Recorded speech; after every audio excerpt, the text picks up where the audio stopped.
A very warm greetings everyone. I'm Dr. Suraj. I'm a surgical resident. In this small discussion, I'll be talking about intravenous fluid management with a special emphasis on fluid management in surgical patients and in the patients of the intensive care unit. So one must remember that fluids is supposed to be considered as any other drug because it has its own pharmacodynamic and pharmacokinetic properties. So there are three main indications when we should give fluids to a patient. The first being resuscitation. So fluids are the first line resuscitative agents in patients of shock. So in patients of acute hypovolemia, we give fluids to correct the volume deficit. And fluids is also used as a replacement agent. So that is in patients such as hyponatremia who have a decreased sodium level or a decreased potassium level, we give fluids as a replacement fluid. And the third indication would be maintenance. So as you all know, in surgery, most of the patients are nil per oral, and during surgery, we have to maintain the normal fluid balance of the body. So we give fluids as a maintenance agent. So before we start with the core topic of fluid management, we should first know what are the 4 Ds of fluid management. So fluid is considered like any other drug. So that is, it has its own pharmacological properties which one must know. And then the dosing. So this is very important because there's a saying that the dose makes the poison. So what is good at the right dose can be deleterious at a higher dose. So the same thing with fluids. The correct dose of the fluid should be given. The third D would be duration. So we learn what are the starting triggers of fluid management, when we should start the fluid, and for what duration should we give. So that is where we should know when should we stop the fluids. So that is what are the stopping triggers. So more than knowing what are the starting triggers, it is important to know what are the stopping triggers of fluid management so that the duration of fluids should be ideal for the patient. And the fourth D would be de-escalation. So one should not abruptly stop a fluid also. So there are certain methods how we should reduce the fluid. So that we learn, and that step is called as de-escalation of fluid. So we'll start with the basic physiology first. So our human body is comprised of 2 components. One is the solid component and one is the liquid component. So we are concerned with the liquid component. So liquid component, so we'll denote it as total body water, is 60% in an average male and 50% in an average female. So if we look at the body tissue, there are 2 main types of tissue. So one would be a lean tissue. So this comprises the muscle mass, the solid organs, etc. And another tissue would be a heavy type of tissue. So this would constitute the adipose tissue. So what is important here is lean tissue have a more water mass in them. So lean tissue have more water, whereas heavy tissue such as adipose tissue have less water. So that is why in patients who are obese, so that is they have a more adipose tissue, their total body water is less because the ratio of adipose tissue within the body is more. So the total body water would be less by around say 10 to 20%. And the same thing why this differentiation is there between male and female, because in female the relative content of adipose tissue is more, so the total body water would be relatively less. And in patients who are malnourished, their relative composition of adipose tissue is less and the relative component of lean tissue is more, so the total body water would be increased by around 10%. So coming to the different fluid compartments.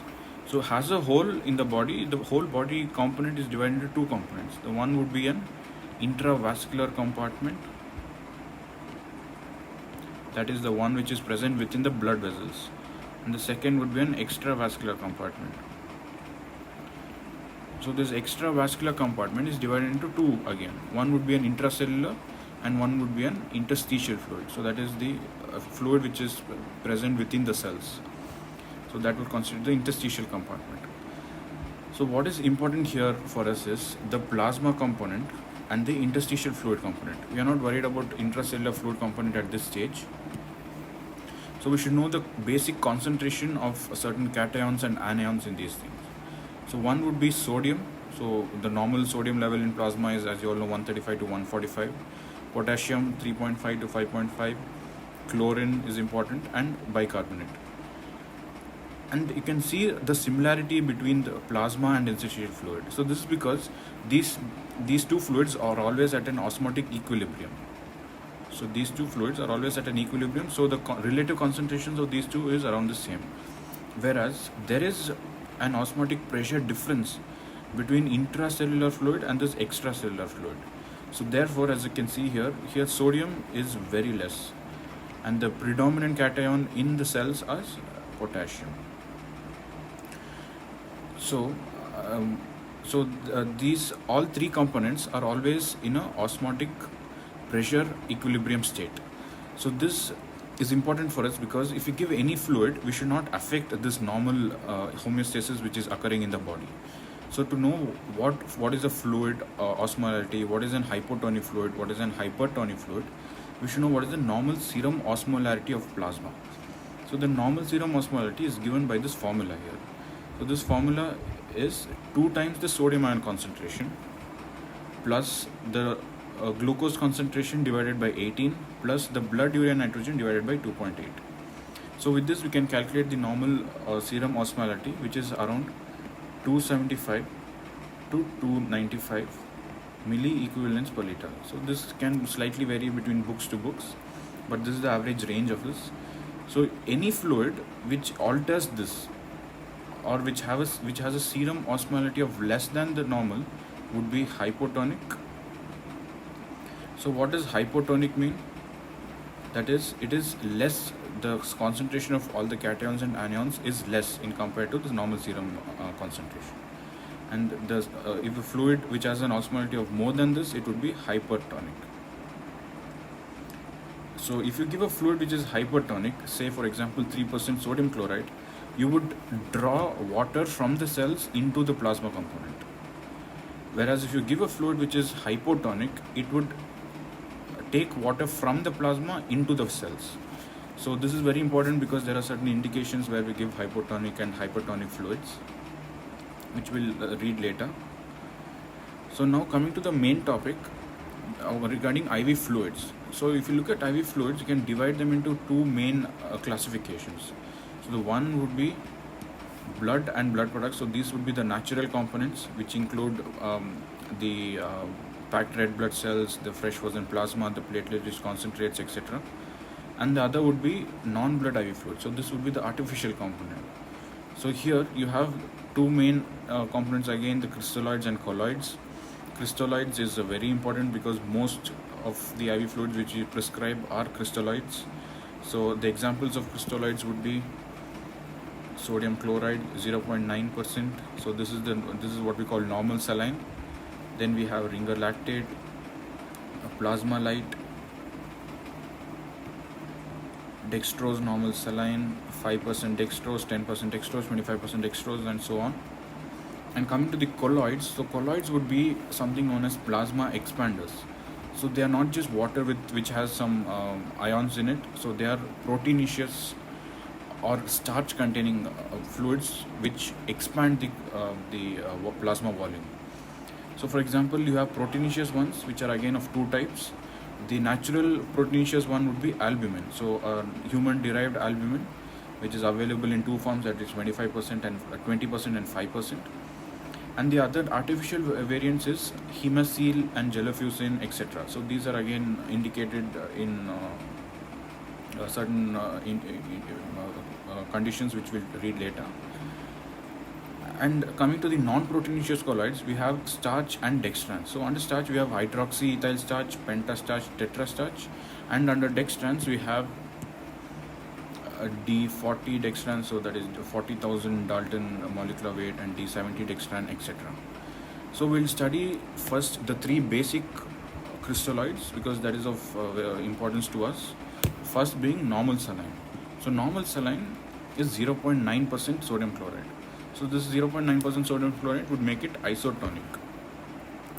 So normal saline, the concentration of sodium and chlorine is 154 milliequivalents. So this is very important to remember, and it can be an MCQ question also. So the concentration of sodium in normal saline is 154 milliequivalents. So normal saline is the most commonly used fluid, and one most important advantage of normal saline is it has least interaction with any body fluid. It has least interaction. So in a patient who is receiving blood transfusion, you can give normal saline fluid simultaneously. So there is no interaction with that, with blood transfusion and normal saline. So why is this important? So for example, a patient of trauma. So in a patient of trauma, the first line would be to give high boluses of fluid. Along with that, you also give whole blood transfusions in trauma, because trauma, the main pathophysiology is hemorrhagic shock. So when you give simultaneously blood transfusion and a crystalloid, the best crystalloid to use is normal saline, because it has least or no interaction with them. Whereas other crystalloids such as RL may have some interaction with blood transfusion. So the most important indications of normal saline would be resuscitation in volume deficit patients. So that is hypovolemic shock in trauma or septic shock, etc. And in patients of mild hyponatremia, that is the sodium level in the order of say 130 to 135 milliequivalents, and a very mild hyponatremia, you can use normal saline to replenish the normal sodium levels. And another important is metabolic acidosis. So for example, diabetic ketoacidosis, where the whole body is in a state of dehydration, it's very important to give fluids as a first line management protocol in such patients, and normal saline is the preferred fluid. And another thing is called carrier of drugs. So carrier of drugs would mean, for example, if you take an injection of piperacillin plus tazobactam, it comes in a powder form. So you have to mix this in 100 ml NS and infuse it as a IV infusion. So an NS is also used as a carrier of drugs. Because of its least interactive property, it can be used anywhere as a diluent. So with regards to carrier of drugs, there is one important point to remember. There is something known as fluid creep. So fluid creep would mean all those fluids which you give along with say drugs, injections, and other IV infusions, which is not calculated as a part of fluid management. So in a prescription sheet, you prescribe IV fluids, say you prescribe 2 pints RL and say 1 pint D5, and also you prescribe some antibiotics such as say piperacillin plus tazobactam. So this is a 3 times dose, and this contains, each is given in 100 ml NS. So 3 times would be 300 ml. So this 300 ml, which is not accounted for in your fluid management, is called fluid creep. So this was given importance because most of the ICU patients, there was fluid overload and subsequent kidney injury because of this miscalculations. So this term was called fluid creep, and there was special importance given to this. And now in all calculations, one must remember that any injection is again containing a specific amount of fluid, and that has to be taken into account while calculating fluids. So with regard to carrier of drugs, an important concept to remember is something known as fluid creep. So coming to the next solution, that is lactated ringas. So this lactated ringas is considered as a balanced solution. So we'll study more about what is a balanced and what is an unbalanced solution later. So this is a balanced solution. That is, it is close to the physiological fluid, and its indications are severe hypovolemia with large volume resuscitation. So for example, in a patient of septic shock or patient of say a trauma, you can give around 1 liter of sodium chloride, and then later you cannot give excessive amounts of sodium chloride, because sodium chloride is an unbalanced solution. So it may alter the normal physiology of the body also. So in patients who require large fluid resuscitation, once we give sodium chloride as a first line agent, we can shift over to RL as a maintenance or to again as a resuscitative fluid after subsequent infusion of normal saline. And it's the fluid of choice in post-operative patients and burn patients. So in burn patients, the most important thing to remember is we never give sodium chloride, but we give ringer lactate because of its composition. So we'll study about its composition. It has many ions and anions and cations in it, which has its own beneficial effects. In patients of diarrhea, because in diarrhea again there is loss of electrolytes, so giving RL is again beneficial in such patients. And the fluid which is given is the best fluid for maintenance is RL. So in patients who are NPO for surgery or post-operative patients who are kept NPO for a few days, the maintenance fluid of choice would be Ringer's lactate. Now the important point to remember is there are some contraindications for RL. So because RL contains lactate, and lactate is metabolized in liver. So in patients of liver cirrhosis, liver disease, and in patients of shock, prolonged RL should be given with caution. So for example, in shock, there is already a state of acidosis. So why is acidosis present in shock? It's a metabolic acidosis because of accumulation of lactate, which is an end product of anaerobic metabolism. So there is lactic acidosis. And you are again giving lactate, which is a part of RL, so this can again lead to liver disorders later on.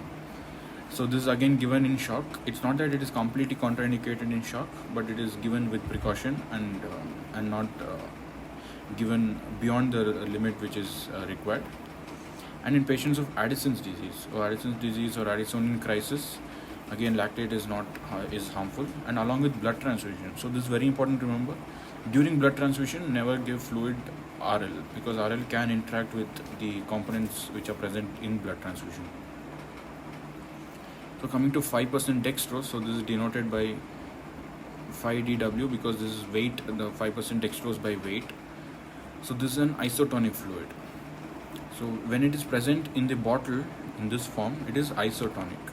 But one important thing to remember is, once we infuse dextrose 5%, this dextrose 5%, the composition is nothing but plain sterile water plus dextrose in the concentration of 5%. It has no sodium, it has no potassium, and no other electrolytes whatsoever. So one important thing to remember is, once this is infused in the body, it is metabolized. So what is metabolized in these two components? Dextrose is metabolized. So dextrose is nothing but glucose. It is taken up by the cells for metabolism and it is metabolized. So the remaining component is only water, and this water makes it hypotonic. So one important thing to remember is, dextrose 5% while infusing as a bottle of fluid, it is isotonic, but once it is metabolized in the body, it becomes hypotonic. And one other thing is, it has no electrolytes, so no sodium and no potassium. The amount of energy it gives is 170 calories per liter. So one bottle would be 500 ml, so 2 times the bottle would give 170 calories. And the use of 5% dextrose is again in surgery. It is given in NPO because patients who are NPO require energy, that is glucose or dextrose, which is given by this fluid, and post-operative patients. So in the first 24 to 48 hours, we must ensure that patients receive D5 to all post-operative patients, because I'll explain this again later. Why is this so? So in the first 48 hours, the fluid of choice or the important post-operative fluid which should not be missed is D5 or 5% dextrose. And in the treatment of hypernatremia. So why is it used in the treatment of hypernatremia? As I told here, because once metabolized, it becomes an hypotonic fluid. So once hypotonic fluid, it can help in treatment of hypernatremia. So now we'll discuss a small physiological concept known as what is a balanced solution and how it varies the normal internal milieu of the plasma. So there are two types of solution basically. So one would be the balanced solution and the other would be unbalanced solution. So unbalanced solution is the example is NS 0.9% sodium chloride. And balanced solution, there are many examples as shown in this table, that is Ringer's lactate, acetated Ringer's, Hartmann solution, Plasma-Lyte, Stirofundin. So Stirofundin is considered as one of the most balanced solution which can be used. So the other name is isolite A, and other so on. So we'll discuss what is a balanced solution now. So balanced solution is the fluid which has minimal effect on the homeostasis of extracellular compartment. So that is the interstitial fluid and the plasma should have no effects when this fluid has been infused, and also the acid base equilibrium and the electrolyte concentrations of plasma and interstitial component remain the same even after infusion of this balanced solution. So if these two criteria are met, you can say that a solution is a balanced solution. So what are the types of balanced solution? To attain that two criteria, that is, one criteria is to not alter the normal physiology of plasma, and the other would be to not alter the acid base equilibrium. So to attain these two, there are two categories of fluid which can be used. So the first category would be fluid which has minimal effect on acid base equilibrium, which has a strong in vivo strong ion difference. So I'll talk about this concept later in the next slide. So the first category would be a fluid which has a minimal effect on acid base equilibrium. And the second category would be fluid which has a normal or subnormal chlorine content. So a fluid which has a chlorine content of less than 110 milliequivalents would make it a balanced solution. So I'll talk about this now. What is a pH regulatory system of our body? So to understand this concept, as we all know, the how to calculate the acid-base disorders, what is metabolic acidosis, what is respiratory acidosis, what is metabolic compensation, and so on. That is again a different class altogether. But here there's another approach to this acid-base equilibrium. So this approach is something known as Stewart's approach. So Stewart, he proposed that apart from the normal analysis of acid-base equilibrium, there are three main entities in plasma which affects the acid-base equilibrium. So he said that the first thing which affects the acid-base equilibrium would be partial pressure of carbon dioxide. So partial pressure of carbon dioxide would change the acid-base equilibrium of a body. And the second thing he said is the concentration of weak acids in plasma. So this is represented as AATO. So concentration of weak acids in plasma is again something which can affect the pH of the body.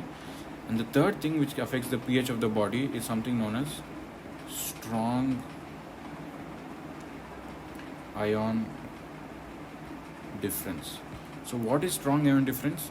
So as you all know, in plasma there are cations and anions. So what are the cations? You have sodium, potassium, calcium, magnesium, and so on. What are the anions present? Chlorine, HCO3, sulfate, urate, etc. So if you take the sum of these cations and subtract it with the sum of anions, you get something known as this strong ion difference. So this strong ion difference is the difference between the cation and the anion in plasma, and this normally is around 40 milliequivalents per liter.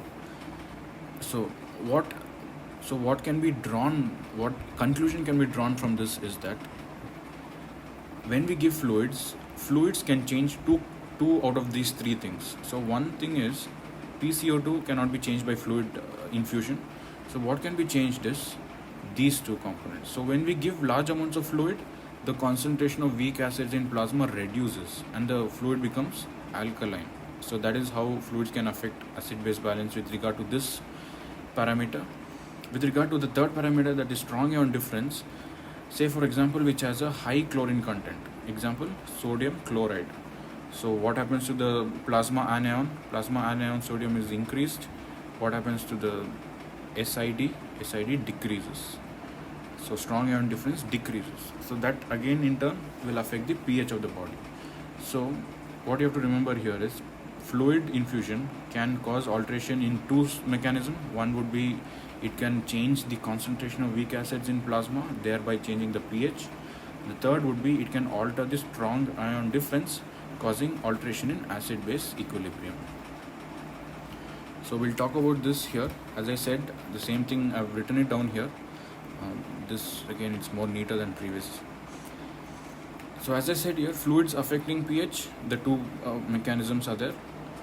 So if any fluid has an in vivo, so let me write it down. So if any fluid has an in vivo strong ion difference which is more than the plasma bicarbonate concentration, then the fluid would make the pH regulation alkalosis. So this is very important to remember. On the other hand, if the fluid in vivo strong ion difference is less than that of plasma HCO3, then that would make the acid-base equilibrium tilt towards the acidosis side. So this is very important. If the SID of fluid is more than plasma bicarbonate concentration, it would make it alkalosis. If the fluid SID is less than the bicarbonate plasma concentration, it would make it acidosis. So this, and the basic definition of a balanced fluid is that ideal balanced fluid should not change the pH. So in order for an ideal balanced fluid to not change the pH, how should this happen? The in vivo concentration of strong ion difference of that fluid should be equal to the baseline normal bicarbonate concentration of plasma. So if this is matched, then that fluid can be considered as a balanced fluid because it will not change the pH equilibrium of the body. So in this diagram, I've shown that why sodium chloride is not a balanced solution. Because sodium chloride, what is the concentration of chlorine in sodium chloride? It is 154 milliequivalents. It is very high compared to the normal sodium level. So it will alter the strong ion difference of plasma. So as you can see here, the green line shown here is the infusion of sodium chloride. So with the infusion of sodium chloride, you can see that the strong ion difference is reducing. Why? Strong ion difference is cation minus anion. When you're giving sodium, the cation is the anion is increasing, so chlorine is increasing. So the strong ion difference is decreasing. So once the strong ion difference decreases from the normal, it can go below the plasma bicarbonate concentration or it can go above the plasma bicarbonate concentration. So since it changes the in vivo SID strong ion difference of the body, sodium chloride can alter the pH of the body. So it can make the pH acidotic. So that is why sodium chloride is not considered as a balanced solution. So with this, there can be three implications. One thing, so what are the three things we saw here? We saw the tonicity of fluid, and we saw the strong ion difference, that is what is the sodium concentration, the chloride concentration, and we saw the strong ion difference. So in a fluid which has fixed concentration of all the electrolytes, these three things are interchangeable. So say for example, if a fluid has increased chloride concentration, that means it has increased electrolytes, so the tonicity of that fluid is going to be high, and in turn the SID also can vary. So these three components, basic parameters of fluid, are going to be interrelated to each other. So with this background concept in mind and with these three parameters, we can see what are the implications of this balanced fluid. The first implication is that, so all these 3 points are related to each other. So we'll just talk about the first point. First point would be, if you have an isotonic balanced fluid, isotonic, that means it will not change your serum osmolarity, isotonic balanced fluid with unaltered acid-base equilibrium, you will have the sodium chloride level more than 110. So this is the catch here. So this is the, it can be counterintuitive at times, but it's very easy to remember. If you have a solution which you want to be isotonic, so this you want to be isotonic, and you don't want the fluid to change the pH, so you don't want the fluid, so SID should be around 24. That is normal plasma bicarbonate of the body. So if you have these two, you will have chloride concentration to be high. So this is an inherent part of this fluid, because that is how the fluid is designed. So these three components are interrelated. So if you change any two, the third one will obviously change. The second point is, if you have a fluid with which you don't want the pH to be altered, so you have this as 24 and you have a chlorine level of less than the normal, that is less than 110, then you will have the fluid to be hypotonic. You will have the fluid to be hypotonic. For example, RL, Ringer's lactate. So what is the chloride content in Ringer's lactate? It is less than 110. It is less than 110. And then what is the normal SID of sodium of Ringer's lactate? Ringer's lactate SID is say around, it's I think 28. So that is again comparable with the normal bicarbonate concentration. So when you have these two, the fluid will automatically become hypotonic. So that is one of the drawbacks of all these fluids, that is these three parameters cannot be independent of each other, they are always dependent of each other. Changing any two will change the third parameter. And the third point here is, if you have an isotonic fluid with a low chlorine content, you will have the strong ion difference to be high. So that is, it will have an alkalizing effect. So that is about the concept of balanced fluid. So now coming to this NaCl, what are the drawbacks of NaCl? Why sodium chloride is not a balanced fluid? I have explained that in that graph before. But here the most important point about sodium chloride is that it is chloride rich solution. So one deleterious effects of this chloride is that it causes vascular smooth muscle contraction. So vascular smooth muscle contraction will cause, especially of the renal artery, will cause reduced renal perfusion. So once the renal perfusion is decreased, the normal renin-angiotensin system kicks in and it's going to cause increased fluid accumulation in the body. So this system can be helpful in trauma. So in trauma, in acute hypovolemia, your main aim is to cause fluid accumulation within the body. So this system is helpful in trauma. So that is why in trauma, sodium chloride is an important first-line resuscitative agent.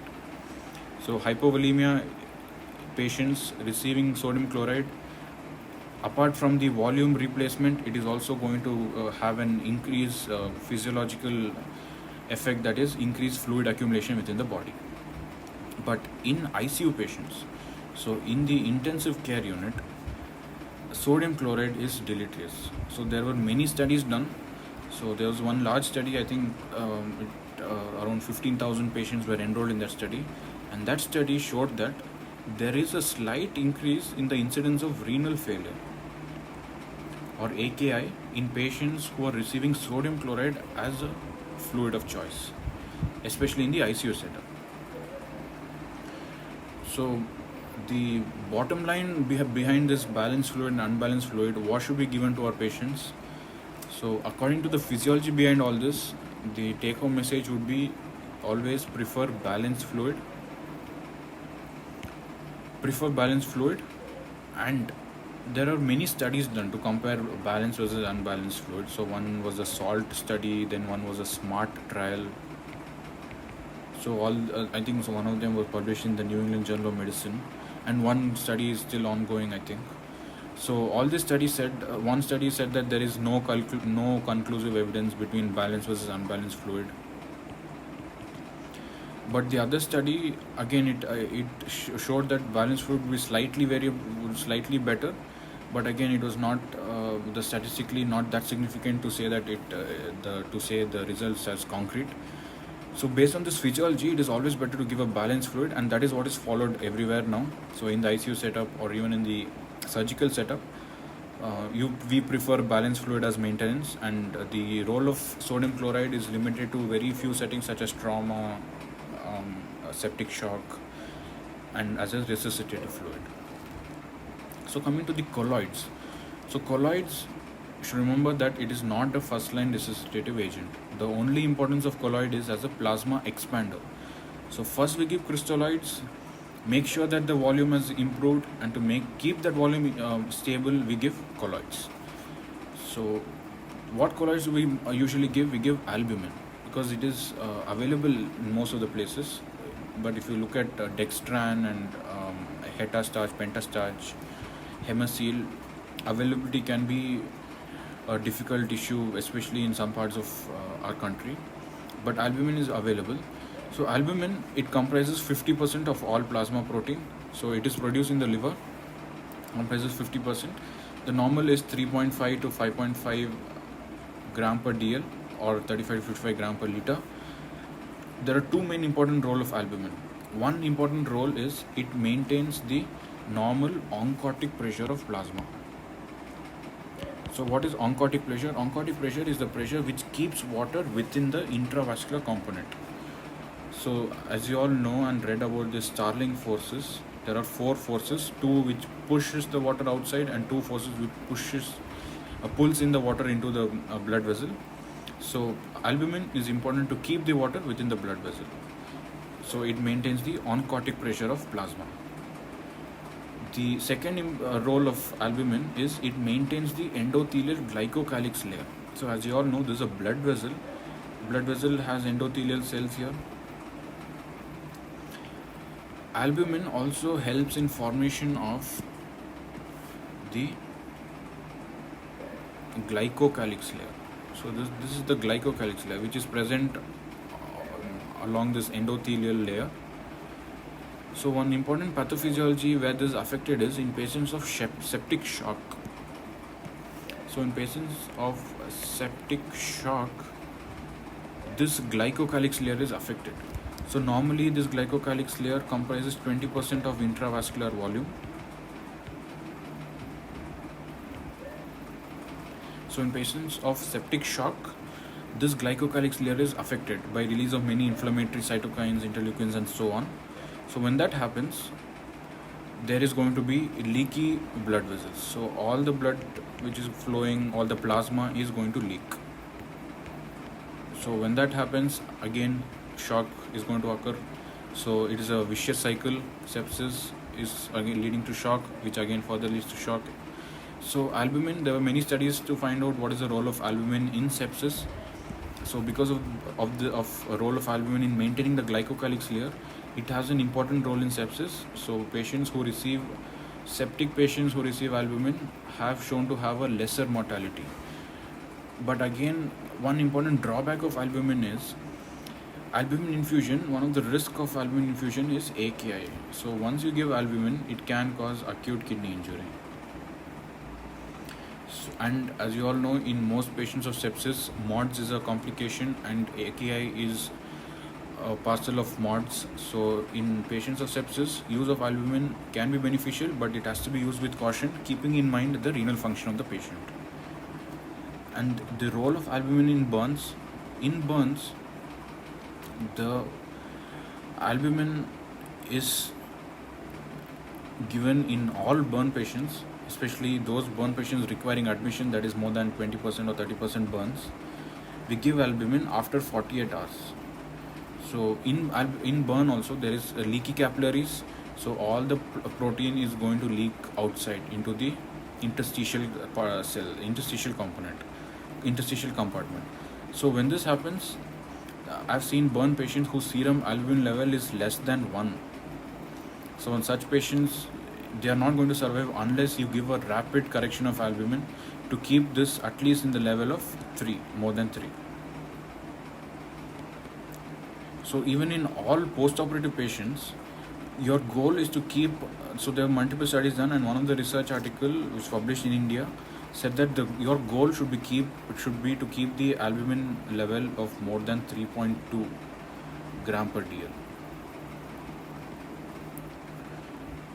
In all post-operative patients, in patients in the ICU, and also in burn patients, your goal is to keep it more than 3.2 gram per deciliter, so that the phase of anabolism can occur.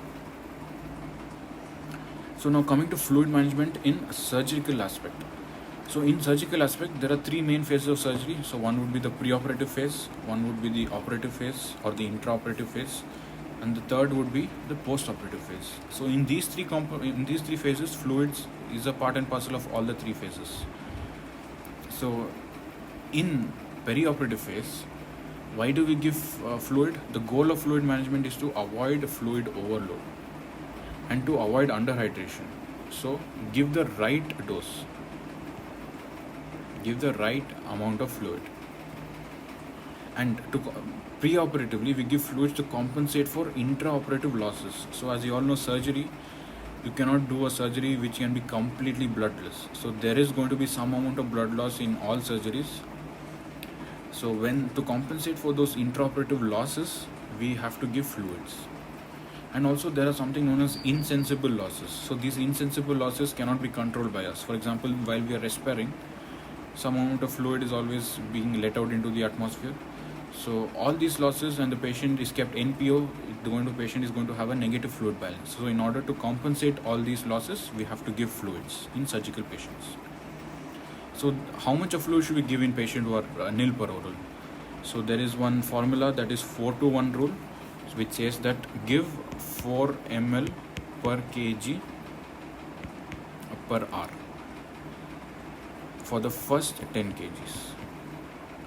Thereafter, you give 2 ml per kg per hour for the next 10 kgs, and thereafter give 1 ml per kg per hour for the next, for every kg, for next every kilogram. So for example, if you take a 70 kg man, the first 10 kgs would be 40, the next 10 kgs would be 20, and the next 50 kgs would be 50. So what would this add up to? 110 ml per hour. 110 ml per hour would be the replacement dosage. So that would be the maintenance fluid in patients who are NPO. So now coming to the deficit. So how do we calculate the deficit? So in patients who are nil per oral, we have to maintain fluid, also give the deficit fluid to that patient. So the deficit is calculated as number of hours the patient is being kept nil per oral multiplied by the maintenance fluid. So say for example, patient is kept nil per oral for 8 hours. So we multiply that with the maintenance fluid 110, which gives 880 ml. So this would be the deficit which has to be given to the patient. So how do we give this? So this is again divided into some parts. So we give half of this in first hour, and then quarter in the next hour, and this quarter in the next hour. So this is how, suppose you have not given fluids for a patient who's NPO, and then you have to calculate the deficit and then give it in calculate it by this formula and give it in this fashion. That is half of that amount in the first hour, 1/4 would be in the next hour, and the remaining 1/4 in the next hour. But when a patient is NPO and you have plant fluids prior and you're giving the maintenance dose continuously, then you not give this bolus amount of deficit at the end of the patient being NPO. So during surgery, so that is intraoperatively, there were two strategies which were followed previously. So long back, especially in the 20th century, there were two strategies. One would be a fluid excess strategy, and the second was a fluid restrictive strategy. So initially fluid excess strategy was followed because it was thought that in surgery there is blood loss, so it is better to give a lot of fluid, excessive fluid, amounts of fluid to a patient. But it was found that such patients had increased incidence of kidney injury, increased mortality, and increased acid-base disorders, especially patients who are undergoing long surgeries, and then patients who are going to be in the ICU for post-op management. So later on, there was a strategy proposed known as fluid restrictive strategy. So this is what is followed now, and even the ERAS protocol, that is enhanced recovery after surgery, recommends the use of fluid restrictive strategy. That is, give only the right amount of fluid, don't cause fluid overload, and also don't let the patient go into underhydration or dehydration. So what is the protocol that is advised? So we give balanced crystalloid. As I said, what is balanced solution? I've said before. Balanced crystalloid at the rate of 1 to 3 ml per kg per hour.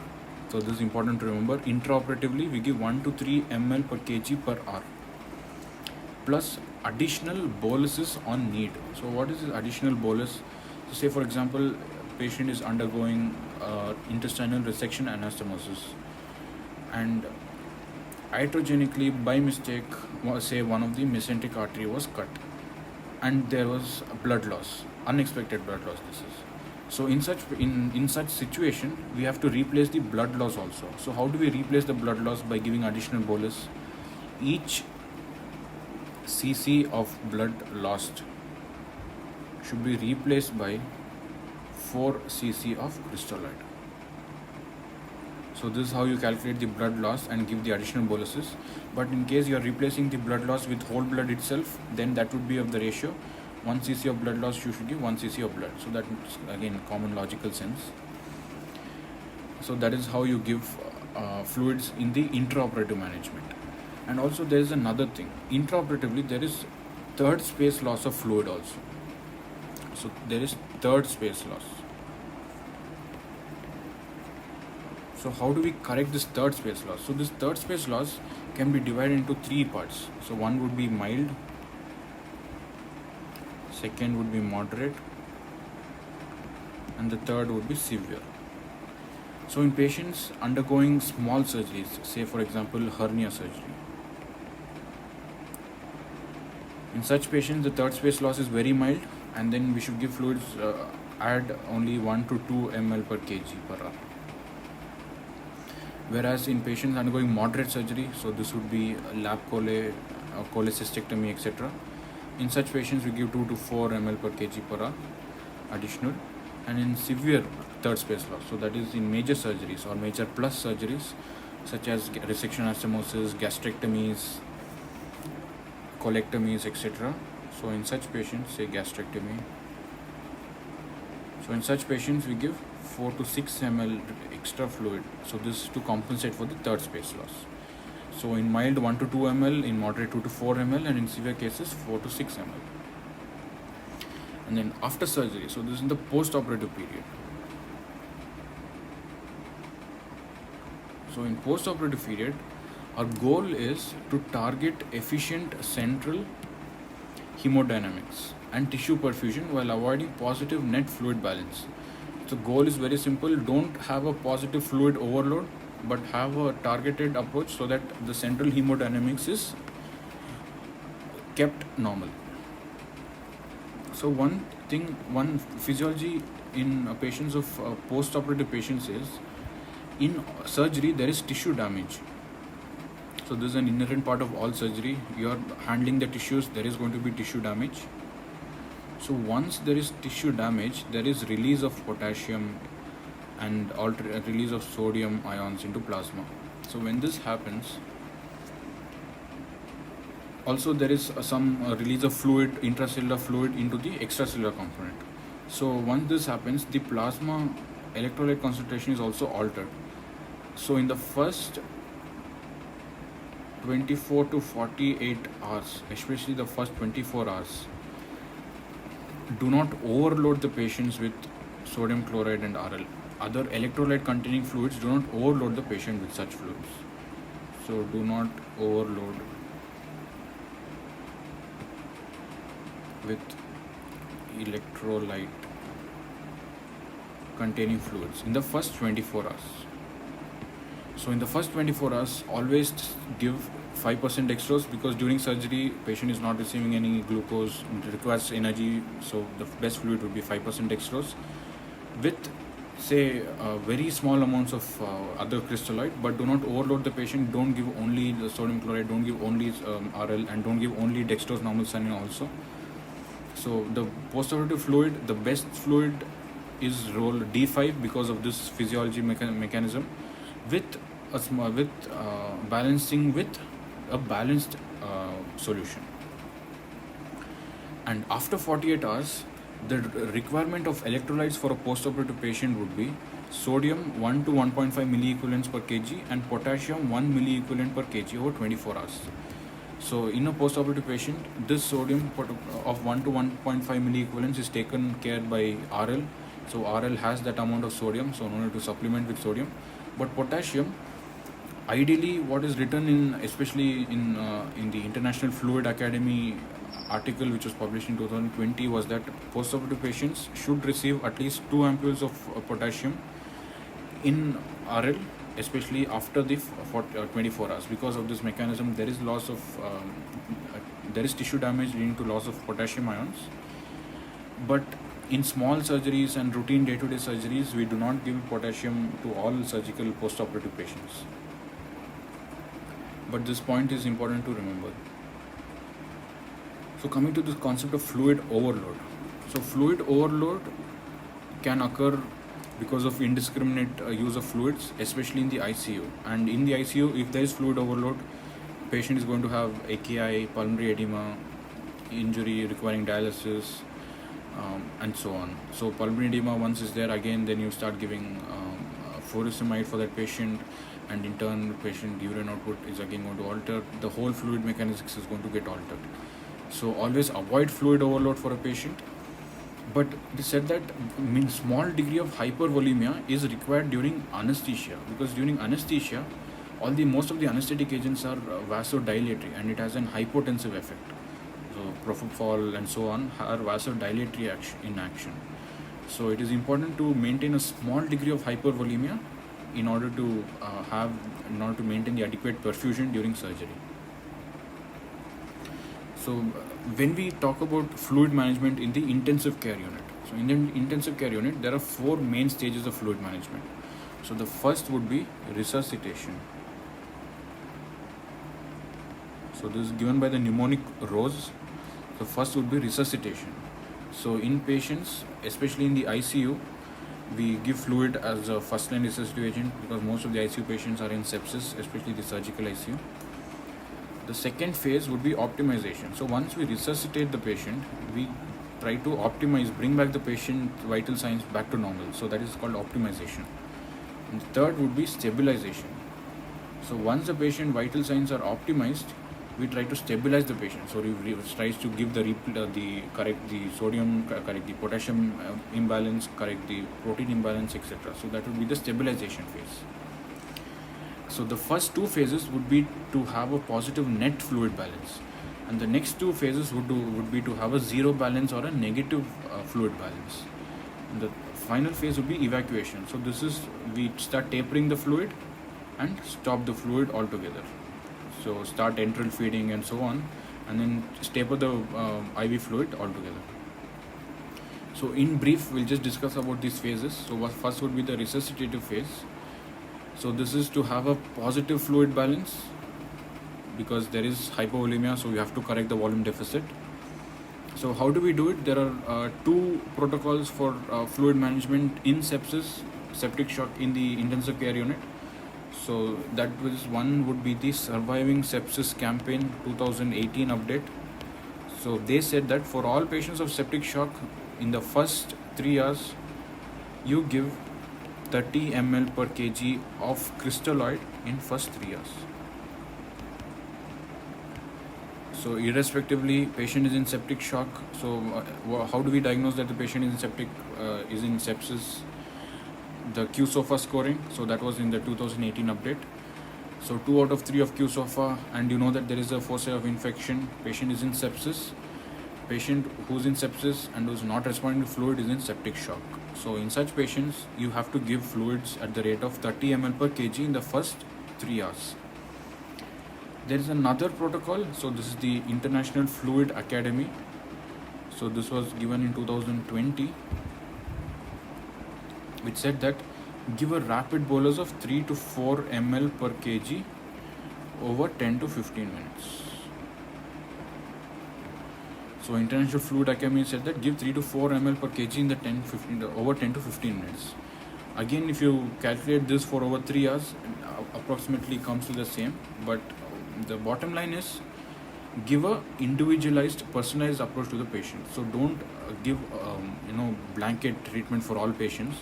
So measure the markers of fluid fluid resuscitation. So I'll talk about what are the markers of fluid resuscitation, such as urine output, the central venous pressure, etc.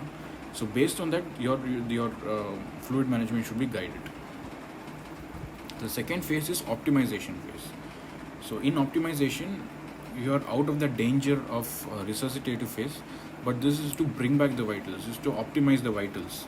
So here you have to start thinking. So there we give blanket treatment for all patients, that is 30 ml of crystalloid over 3 hours. Whereas here we have to think what fluid is right for the patient, what would suit the patient. So this is given by the mnemonic troll. So first would be T, the type of fluid. So now it's time to analyze. Does the patient require an unbalanced fluid? Does the patient require a balanced fluid? Most of the times it is balanced fluid. Or is it crystalloid versus colloid? So that would be one. And the second would be rate. At what rate should the fluid be given? So should the patient be given a maintenance dose, should be more than the maintenance if there's ongoing sepsis, ongoing shock, etc. So that is how you have calculated. And the third would be objective. So you have to know what is the goal of fluid management. Is it to bring back the patient to normal, bring back the vitals to normal? So that would be your objective of the patient. And what are the limits of fluid management? So here you have to start checking whether the patient is responding to the fluid management. So is the fluid becoming more? Is the fluid still less? Is the patient not receiving adequate fluid? So how do we check? The most important is urine output. So all these patients in the ICU, they'll be catheterized not because that they cannot pass urine on their own, but because we have to calculate the urine output. So urine output normally should be 1 ml per kg per hour. So if the urine output is at this stage or say within this range, that means the fluid the patient is receiving is adequate. The another important way you can check is central venous pressure or pulmonary capillary wedge pressure. So all these are invasive methods. So once we give a central line, we can put a monitor into the right atrium and pulmonary artery and so on and calculate the central venous pressure and pulmonary capillary wedge pressure and therefore. So coming to the third phase, stabilization phase. So here this is time to convert the patient from a fluid positive balance into a zero or a negative fluid balance and give any replacement therapy. So replenish. So replenish the patient with if there's any loss, that is sodium loss, potassium loss, etc. And the fourth stage would be evacuation or de-escalation phase. So this is very important. This is important to remember the stopping triggers of fluid management. So in de-escalation phase, there were again two strategies proposed. One strategy was that just taper the fluids normally, so just from 4 make it to 1, etc. But recently what was proposed is aggressive and active fluid removal through diuretics and renal replacement therapy. It was proposed in the ICU setting. So what this says is, in the ICU setting, you give furosemide, give diuretics, and then wash out the excessive fluid which is present. So this is important because in sepsis patients, once the patient is out of danger from that initial shock phase, it is important to convert that phase to a flow phase. So ebb phase is all the fluids are stuck in one place. We have to convert this to flow phase. You want to make the blood flow. You want to make the fluids flow in the body compartments. So we want to make this from stasis phase to a dynamic phase. So in order to do this, we give diuretics to the patient. So diuretics is going to wash out the intravascular fluid, and that is going to make the and since the patient is out of danger of shock, it is going to bring back the normal physiology. So one protocol, how do we do this is, we give 20% albumin followed by 60 mg of furosemide in the first hour, followed by 10 mg for every hour of furosemide. Always monitor the urine output and adjust accordingly. So this is how we give. Here urine output can be slightly varying because it is going to be altered because of diuretics. So urine output in association with central venous pressure will guide for this management of evacuation or de-escalation phase. So in the ICU setup, when do we stop fluids? There are 3 important parameters. One is patient is out of shock, that is you're no longer giving any vasopressors, so you're no longer giving NORAD, dopamine, dobutamine, etc. acid-base ABG blood gas analysis says patient is out of acid-base equilibrium, patient has a normal ABG, no lactic acidosis, etc. And patient has an adequate venous saturation. So oxygen saturation, which is normal, patient not requiring oxygen, you can always do an taper the fluid and stop the fluids. So we'll discuss, and lastly we'll discuss two main important components. So one would be fluid management in trauma. So because this is very important, because trauma, more than half of the surgical patients are trauma, especially in the casualty. So in trauma, fluid of choice, resuscitative agent is crystalloid. So which crystalloid do we prefer in the beginning? In the beginning we prefer normal saline. Patient requiring high volumes of fluid, after normal saline we start giving balanced solution. But in trauma, the major pathophysiology behind this bleed is something known as acute coagulopathy. Acute coagulopathy. So giving crystalloids only is going to only correct the acute volume deficit because of hemorrhage, but it is not going to correct the acute coagulopathy in such patients. So to correct the acute coagulopathy, we have to give plasma, packed red blood cells and platelets in the ratio 1:1:1. So this is according to ATLS 10th edition protocol, which said that give an initial bolus of normal saline and then try to arrange and give 1 unit of plasma, 1 unit of packed red blood cells and 1 unit of platelets. So ATLS protocol 10th edition said that initially patient comes in to the emergency room with trauma in hemorrhagic shock. Your first line is give warm isotonic saline of 1 liter of warm isotonic saline as a bolus. So give 2 18 gauge IV cannula and give 1 liter of normal saline as bonus. So here there are two things. One, you can either give fluids through an IV cannula or you can give it through a central line. So which do you think is better to give fluids in acute resuscitative phase? Is IV cannula better or is central line better?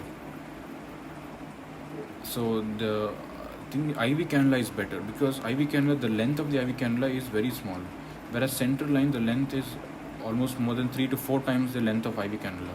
So what happens? The bore size may be the same or it may be slightly variant, either can be bigger or smaller. So the fluid flow, rate of fluid flow depends on two parts, the length of this fluid and the bore size. More the bore size, more faster the rate of infusion can be. Greater the length of the IV cannula, the lesser the rate of fluid infusion can be. So lesser the length of fluid cannula, more blood can be given, more fluid can be given, and vice versa. So in patients of shock, we initially recommend 2 large bore, that is 16 or 18 gauge IV cannula. But if the peripheral veins are collapsed, then of course central line is given. And in trauma, preferred site of central line is subclavian subclavian vein. So in pediatric age group, how do we give? We give with the dose of 20 ml per kg of fluid. So in pediatrics, we get 20 ml per kg as a bolus in pediatric trauma patients. So here there's a concept known as permissive hypotension. So that is, in patients of trauma, if we overcorrect the blood pressure, overcorrect the shock, it is going to lead to hypertension, and hypertension is going to increase the bleed. So if the body is trying to clot the whatever blood bleeding points are there, and we are over resuscitating the patient, it is going to cause more bleed again. So always maintain a permissive level of hypotension in such patients before the definitive management is done. So hypotension would be, don't overcorrect fluid, always give the right amount of fluid, keep the blood pressure systolic at the range of more than 100, but not so high that it is going to cause bleeding again. But important take home message in trauma is, how much ever fluid volume you give, it is not going to achieve the correct BP. The only definitive solution is definitive control of bleeding. So again, surgical management in trauma is the definitive control. So this is only the resuscitative guidelines. So in burn patients, I'm not going to in detail because burn patients, I'm sure everyone knows what is the Parkland formula. So previously it was 4 into total body surface area burnt times the body weight. But this the maximum of only 50% can be taken into consideration. But this was now changed to 2. So this much ml. So this would be divided into 2 parts. The first part would be given in the first 8 hours and the next in the next 16 hours. So since in burn patients, say a 70% burn patient count, and you have to give 8 pints of RL in such patient. So giving 8 pints of sodium chloride in such patients, sodium chloride being an unbalanced solution, is going to alter completely the acid-base equilibrium of the body. So in burn patient, the preferred choice is normal saline. So that is, in normal saline is not preferred in burn patients. It cannot be recommended. Whereas balanced crystalloid is what is recommended, and it is said that it is a pragmatic initial resuscitative fluid. Semi-synthetic colloids, again, there is no evidence to support its use in burn patients. But as I said before, albumin has a very important role.